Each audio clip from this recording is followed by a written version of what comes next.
We're going to get right into it because there's a lot to go over here, but first I will say that the bridge is one of the most powerful exercises in the program and has been a source of success for many of the students, and including myself, and we're going to revisit it several times. It's a staple throughout the program and there's a lot to learn. So today will be an introduction and we will go much more in depth as we go on. So starting out in the back anchor position, going into the back anchor progression here, so pushing away from the back anchor zone to elevate the pelvis, and this is the most critical step of the bridge, the very first step, and the most important one, and that's because we are activating the abdominals to initiate the bridge. We're initiating the bridge with our core and not our legs, and the reason we want to do this is because the way in which the bridge is most often done in a non-beneficial way, to put it nicely, is that it just turns into a leg exercise and a glute exercise for most people, and we want to flip the script here and turn the bridge into a core exercise. And so starting with the back anchor progression, like so, you can see my pelvis is off the ground, makes sure that your core is initiating the bridge, you're not using your legs right now, and your abdominals are the source of power. Once you've done this, and you can hang out here and breathe here for a minute, make sure everything's turned on, then you can bring your legs in. Specifically, you're going to want to focus on squeezing the glutes to come up further into full bridge or wherever is comfortable for you. So that may not be full bridge. It may be somewhere like here in the beginning.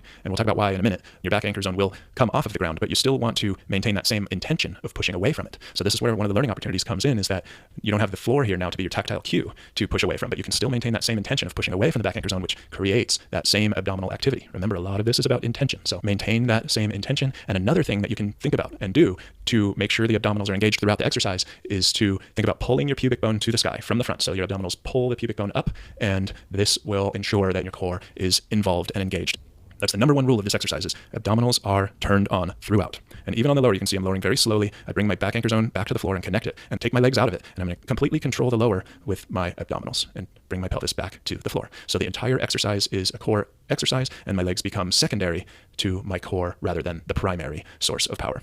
So here I go again. I'm up in full bridge. Now I'm checking with my hands to make sure my core is still engaged. I'm thinking about sending my breath down low and even back. And that's going to be very challenging for some of you, so don't worry if it's too difficult right now. There's a lot going on here that you're going to have plenty of time to improve on that. The other thing I'm thinking about is my pelvic position. So we want to think about having our pelvis in a posterior tilted position, which is like that, rather than an anterior tilted position, which is like that. So pubic bone forward, top of the pelvis back, rather than pubic bone tucked back and top of the pelvis tipping forward. So this is the direction we're thinking about, and we're pulling it into that direction from the front with the abdominals and from the back by squeezing the glutes. And so this is a function of the tug of war that you're playing against your hip flexors, and you don't want to let the hip flexors win. There's an article for you to read that gets much more in depth into this, but just for now, that's all you need to know is posterior pelvic tilt. And if you don't feel confident that you can maintain that and prevent your lower back from arching, then that's when you would want to think about not coming up into full bridge and maintaining maybe a little bit of a lower bridge like that, because it's going to be a lot easier to control your pelvis and maintain that posterior pelvic tilt and prevent your lower back from arching. The abdominals and glutes' job is to protect your spine, and you're thinking about doing the opposite of arching the lower back and pressing your back anchor zone down and tilting your pelvis back into a posterior tilt. So again, on the lower, I'm going to slowly control the motion, connect to the back anchor zone, and then watch as I control the lower using my abdominals to bring my pelvis back down. So this is turned on the entire time, and that is the number one rule with this exercise. This is a core dominant exercise, and your abdominals are actively involved throughout.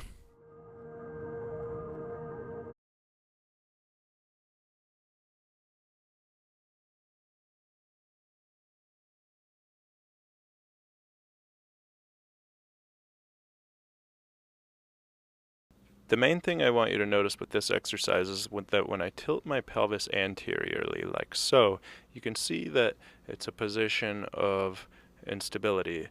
There's not a lot of muscle activity in my core, and it looks like a vulnerable position for the spine. But when I tilt my pelvis posteriorly, and I'm contracting all my core muscles like so, you can see that it's a much more stable position.